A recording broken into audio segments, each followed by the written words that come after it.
اللهم صل على سيدنا محمد يا رب صل وسلم دائما ابدا على حبيبي. کتنے کنٹریز ایسے ہیں آپ تاریخ اٹھا کے دیکھیں جو صحابہ کی تجارت میں ایمانداری دیکھ کر پورے ملکوں کے ملک مسلمان ہوئے ہیں. آج کوئی بتا سکتا ہے کہ وہ اس مسلمان کی ایسی اس نے ایمانداری دیکھی کہ اسلام قبول کر لیا؟ ایسے شاذ و نادر واقعات ہیں. ہمارے نبی صلی اللہ علیہ وسلم نے جب پہلی مرتبہ نبوت کا دعویٰ کیا مکہ میں تو دیکھو آپ کے پاس دو عمل تھے پیش کرنے کے لیے. ایک اپنا صادق اور امین ہونا کہ میں سچا ہوں، جھوٹ نہیں بولتا، میں کبھی کسی کی امانت میں خیانت نہیں کرتا، یہ بھی عمل تھا. دوسرا آپ کا عمل تھا غار حرا کی عبادت جو آپ ہمیشہ کیا کرتے تھے کہ آپ یہ بتا سکتے تھے لوگوں میں اتنا عبادت گزار ہوں، میں غار حرا میں عبادت کیا کرتا تھا، بتاؤ کیا میں جھوٹ بول سکتا ہوں؟ تو لوگ کہتے کہ نہیں. لیکن آپ نے غار حرا کی عبادت کو پیش نہیں کیا، آپ نے اپنے کیریکٹر کو پیش کیا ہے، کردار کو پیش کیا ہے کہ 40 سال کے عرصے میں کبھی ایسا نہیں ہوا کہ میں نے کسی سے پیسے لیے ہوں اور ٹائم پہ واپس نہ کیے ہوں، یا کسی نے مجھ پر اعتماد کر کے امانت رکھوائی اور میں نے اس میں تھوڑی سی بھی خیانت کر دی ہو. 40 سال میں میری زبان سے تم نے کبھی جھوٹ نہیں دیکھا. تو یہ کیریکٹر تھا جس کو پیش کر کے نبی نے دین کی دعوت دی ہے. اگر آپ کا کیریکٹر ٹھیک نہیں ہوگا، گورا کہے گا کہ یہ کمبخت جھوٹ بھی بولتے ہیں، دو نمبری بھی کرتے ہیں، بولتے کچھ ہیں دل میں کچھ اور ہوتا ہے. ملکی قوانین کو سب سے زیادہ اڑانے والے، دھجیاں اڑانے والے بھی یہی ہیں. تو وہ کیا سمجھے گا کہ مسلمان ایسے ہوتے ہیں، اس سے اسلام کا امیج دنیا میں خراب ہوگا. معاہدوں کی پابندی کا دیکھو، یہاں آپ معاہدہ توڑو گے نا، دنیا کی حکومتیں جو سزا دیتی ہیں وہ تھوڑی ہوتی ہے، اصل سزا کون دے گا؟ اللہ. قرآن میں کتنے مقامات پر اللہ تعالیٰ نے امتوں کے واقعات بھی سنائے کہ پچھلی امتوں میں اللہ تعالیٰ نے شعیب علیہ السلام کو بھیجا اپنی قوم کے پاس. شعیب علیہ السلام کو کیوں بھیجا؟ وہ قوم کیا کرتی تھی؟ ناپ تول میں کمی کیا کرتی تھی. وہ کرتے تھے کہ جب پیسے لے رہے ہیں نا کسٹمر سے، پورا گن کے لے رہے ہیں اور جو مال اس کو دے رہے ہیں اس میں ڈنڈی مار رہے ہیں، جھوٹ بول رہے ہیں اس میں. وہ ایک ہے نا کہ ایک سوئی بنائی کسی نے، جاپان نے سوئی بنائی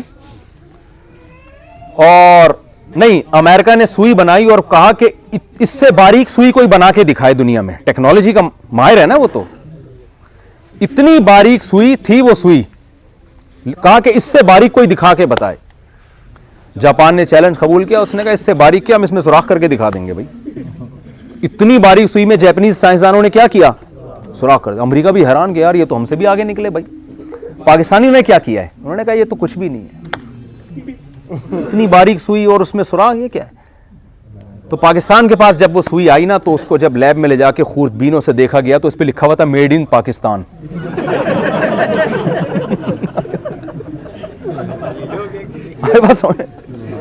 تو ہماری شہرت اس حوالے سے ہو گئی ہے. وہ ممکن ہے کوئی ہمارا بیان سنے پاکستانی بولے اپنے ملک کو کیوں بدنام کر رہے ہو؟ بھائی ہم بدنام کر نہیں رہے ہیں، ہمارا یہ امیج دنیا میں چلا گیا. اب اس بدنامی کو ختم کرنے کی کوشش کر رہے ہیں.